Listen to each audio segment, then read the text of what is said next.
Well, welcome everyone. I'd like to take a minute to welcome everyone on as you're coming on. We have your lines muted. We will be starting this presentation now. And so we just like to take that minute to say thank you for coming on to our presentation today. Today we'll be discussing data modeling.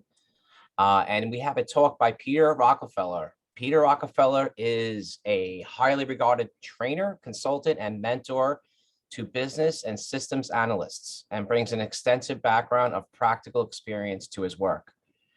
He's guided hundreds of professionals through practical workshops in modeling techniques, including data, event and process modeling, and business process engineering, and has been called upon to lead planning efforts for his clients and direct the introduction of new information technologies into organizations.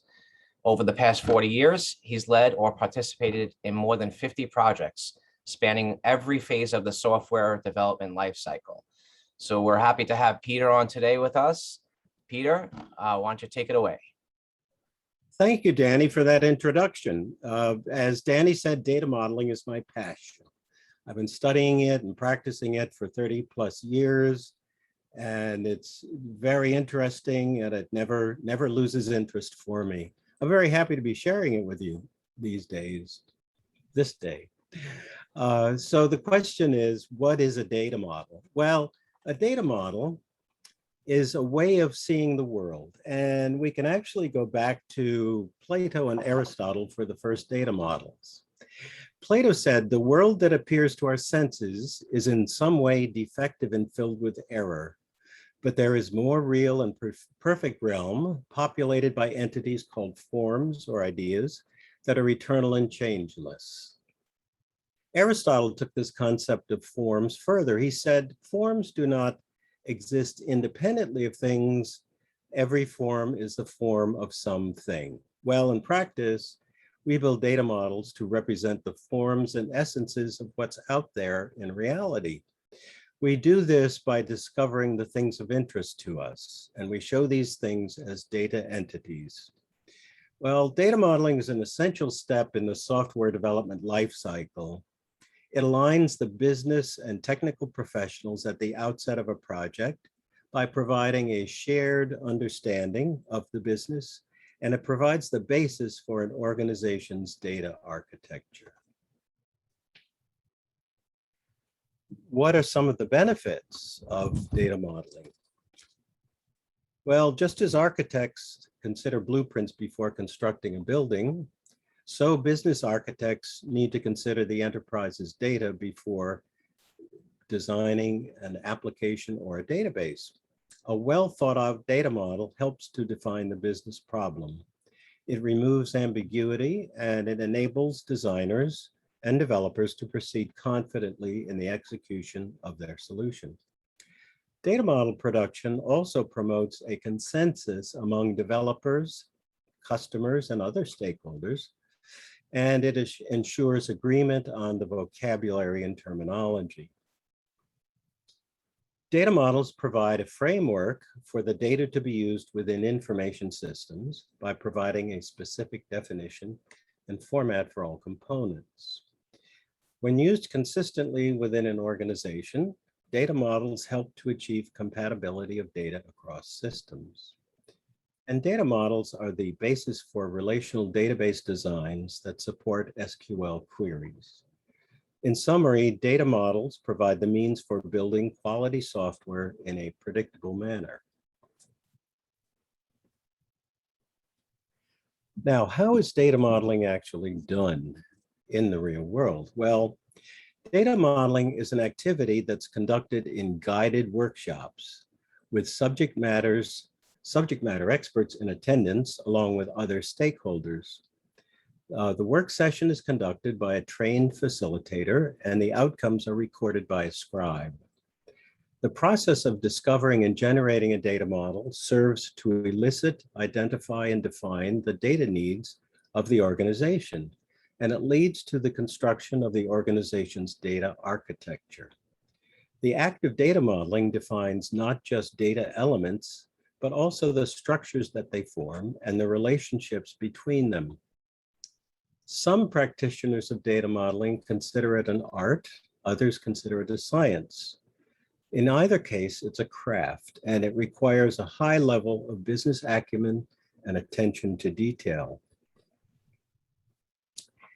Now, there are different kinds of data models. Just to get started, we have basically three levels of data modeling: the conceptual, the logical, and the physical. We start with a conceptual, we call them schemas, and we start with a conceptual schema, which is the most abstract and the highest level, and it shows the entities in their relationships of interest to the organization. The logical schema extends and refines the conceptual model, and it adds keys and attributes to the entities. The validity of the model is assured through a process of normalization. Metadata is defined and published in a data dictionary. Relationships are qualified as business rules. The physical schema establishes the physical means to store the data relating to partitions, tables, columns, object-oriented classes, and XML tags. Now, what are the components of a data model? Here we can start with some definitions. We start, of course, with the entity. Now, the entity is a thing of interest to the organization. It's defined by the organization, and it's elicited by the facilitator in a working session. For example, a company could say that an employee is a thing of interest, a customer, and a product. That makes good sense. The relationship between the entities needs to be defined, any two entities. It can be of a parent-child relationship or ownership, group membership, and so on. We'll show examples of this later on. An attribute is a property of an entity. It's a data element. It relates on a one-to-one relationship with the entity. For example, an employee might have attributes, demographics perhaps of name, address, phone number, and so on. In addition, we develop a data dictionary along with the data model. And the data dictionary is a document that characterizes the data in the data model. It may contain a glossary of terms, business rules that qualify the relationships between the entities, definitions of data elements, and so on. Now, data modeling has a long and respectable history. Very briefly, I'd like to identify milestones in the development of data models. We started with data structure diagrams, and then IBM generated a commercially viable database management system called IMS, which was of a hierarchical nature. Relational data modeling and relational databases were then devised, invented, discovered. Entity relationship modeling came into play in 1976. James Martin and Clive Finkelstein developed information engineering, which advanced data modeling. And then the structured design methodologies incorporated data modeling as a centerpiece of their modeling methodologies. And then object-oriented analysis and design with UML, which introduced us to use cases, a very powerful technique and method in application development. What I'd like to do now is share with you a few examples of data models so you can see what they look like. Okay, here's a very simple one. Let's say, and by the way, data models can be developed on an enterprise level or an application level. They can be very large, which you'll see in a moment, or they can be very simple and direct. Okay, so this company identifies customer as a significant entity and also the product. The company offers for sale one or more of its products. We see the company and its product in a relationship. The line is a relationship. The little crow's feet or chicken feet at the end represent a many and a one-to-many relationship. I'm not going to give a complete tutorial here, just a suggestion. Here, the company fulfills an order. The customer, places an order, and the company fulfills the order. And it turns out that the order has multiple order items. So the product itself relates to the order item. Okay, that's our first slide. Now, the next slide shows a more complex data model. Okay, I did this at a pharmaceutical company.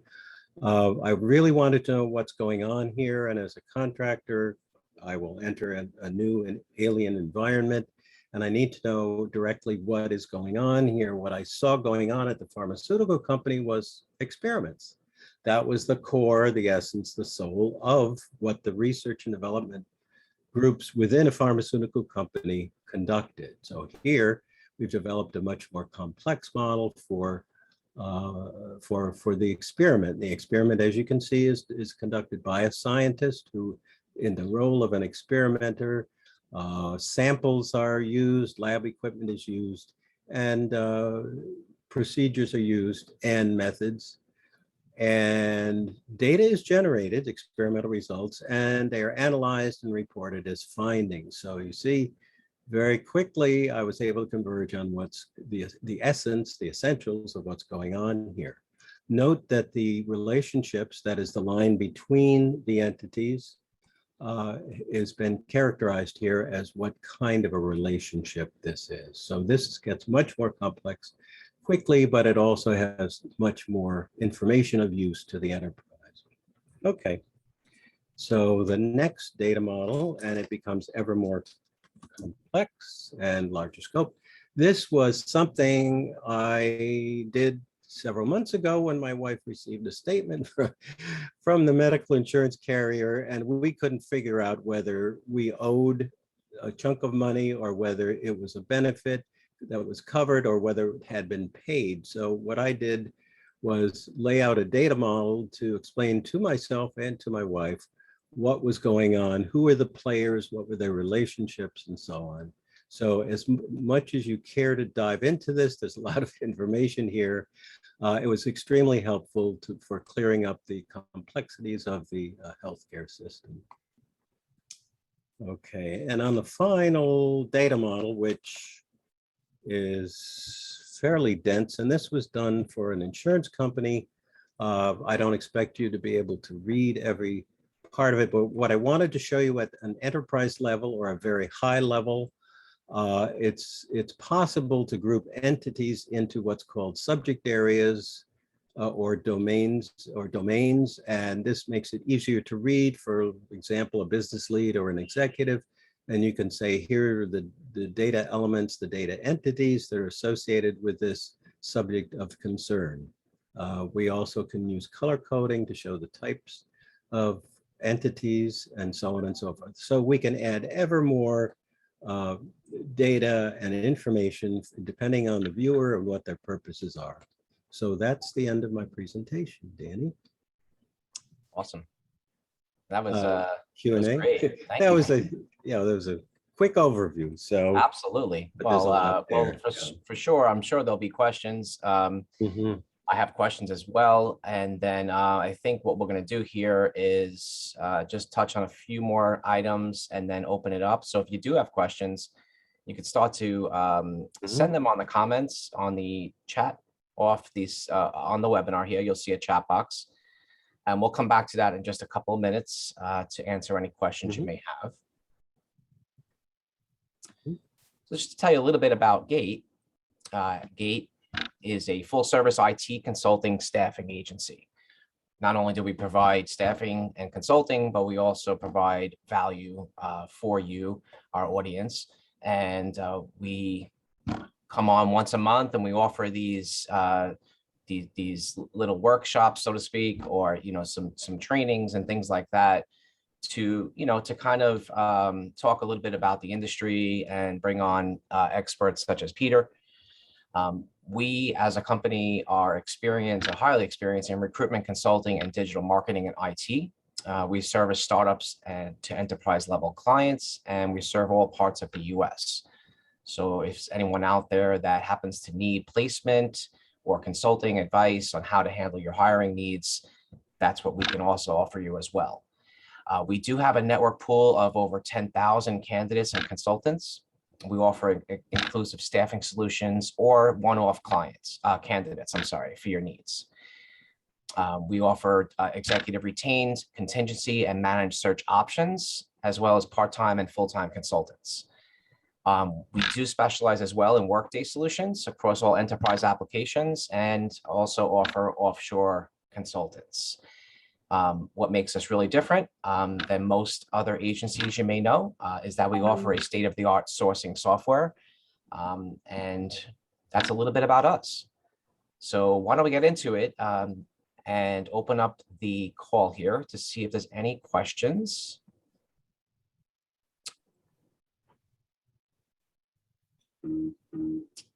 All right, let's take a look. So we do have a question. Let's see here. What is the difference to data models and analytics? Pete, that's to you.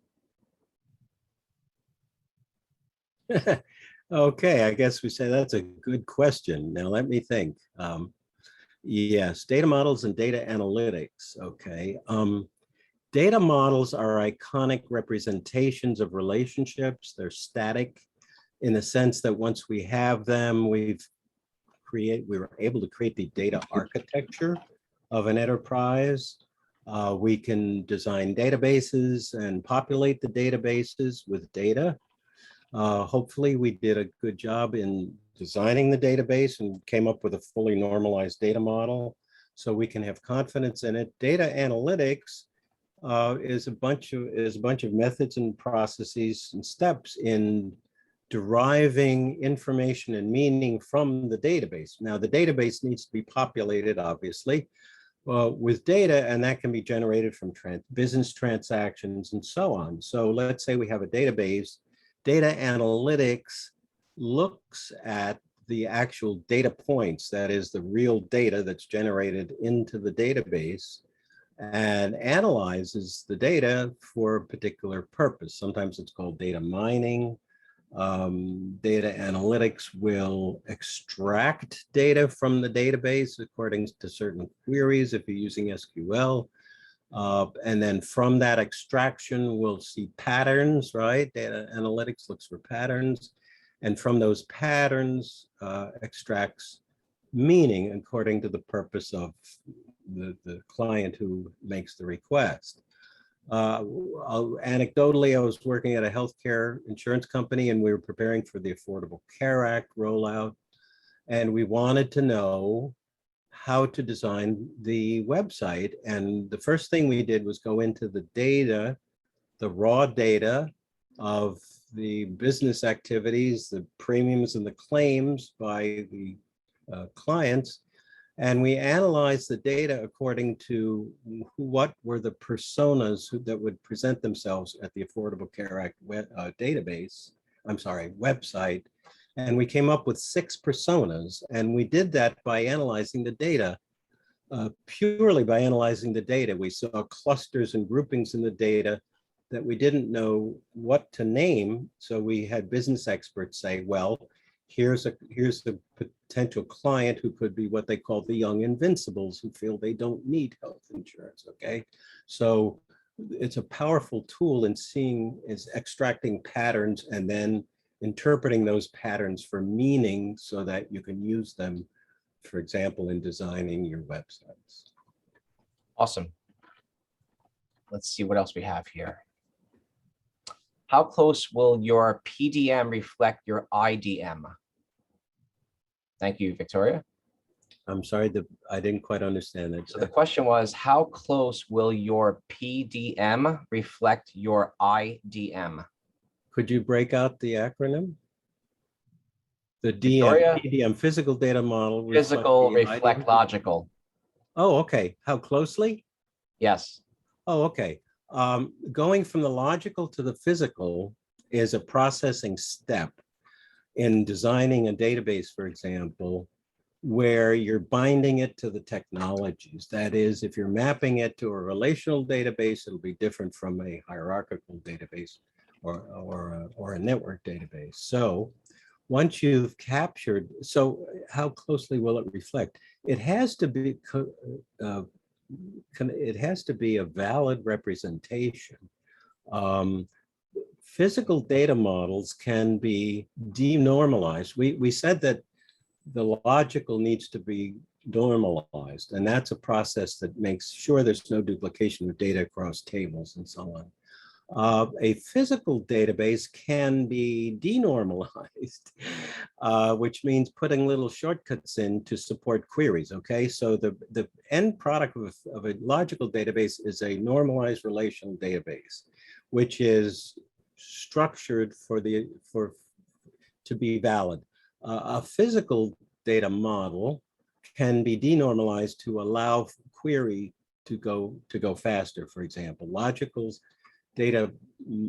databases aren't always sufficient. So you bind the technology to the physical, and then you can skew it to support efficient queries, okay? I'm not sure I answered the question. Right, I understand.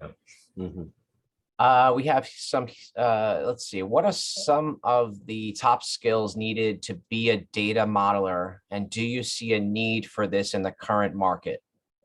Oh, 2 questions. Okay, good questions. Okay, what you need to be a data modeler of kind of my stripe is, I guess, patience and a willingness to go deep. Now, I tend to treat a lot of things by going deep. Doesn't always work in certain situations, but being faithful to data modeling, you need to have a passion for, let's say, rhetoric, linguistics, taxonomies, and so on. I happen to be fascinated by that, meaning, language, and so on. And an inquisitive nature, and you need to really develop your own data models and not fully trust that the other guy knew what he was talking about, because you need to be the author of your data model. So you need to stand by your guns there. Now, are data models important in the current world? Well, one could argue that the great data models have already been built, and there are reference data models available in industries, or companies have used them for.